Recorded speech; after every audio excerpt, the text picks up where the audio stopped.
Greetings, my name is Ranjan Amlamban. It's my daily devotion for today. This is based upon the video series of Pastor Russell Ocampos 365 Daily Devotion, and our topic for today is Jesus claims all of our dreams. Our scripture is Matthew chapter 6, verse 33. But seek first His kingdom and His righteousness, and all these things will be given to you as well. Let's look at our first teaching. Jesus calls us to give up worldly dreams, give up our plans, no? Give up our dreams, our desires, and ambitions that are based upon worldly wants.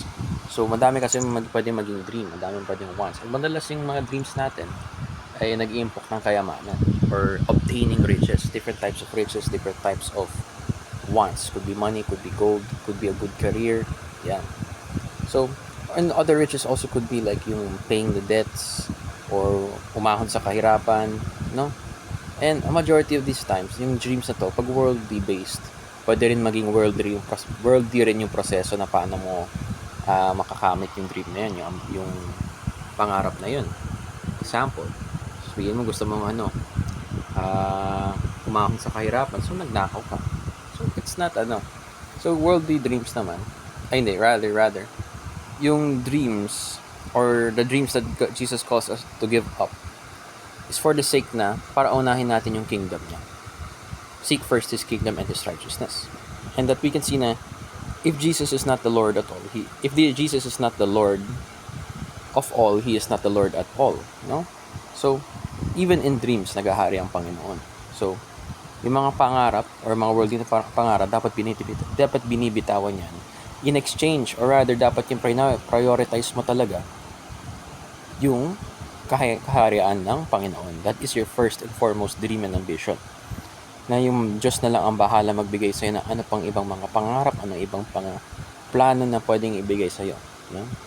To further your health, your well-being, madami yan. Number 2, Jesus requires us to focus on His kingdom. Yan. So this is connected to this spreading of His kingdom in the world. Yung pagpapalaganap ng kaharian niya sa mundong ito.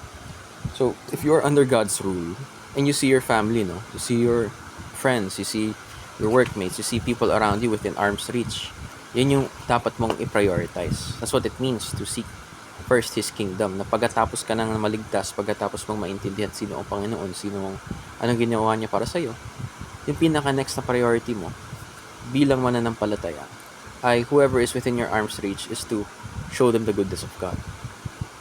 Make them become under the kingdom of God, no? Na dito talaga natin makikita na sa teaching na Jesus requires us to focus on His kingdom. So pag meron tayong riches, pag meron tayong mga talento, yan nagamit yan para ipalaganap yung kaharian ng Panginoon, no? If you are blessed with riches, if you obtain riches for the sake of the spread of the kingdom of God, not for your own wants, no? Yung hindi para sa greed mo, rather for the purpose or rather for a godly purpose.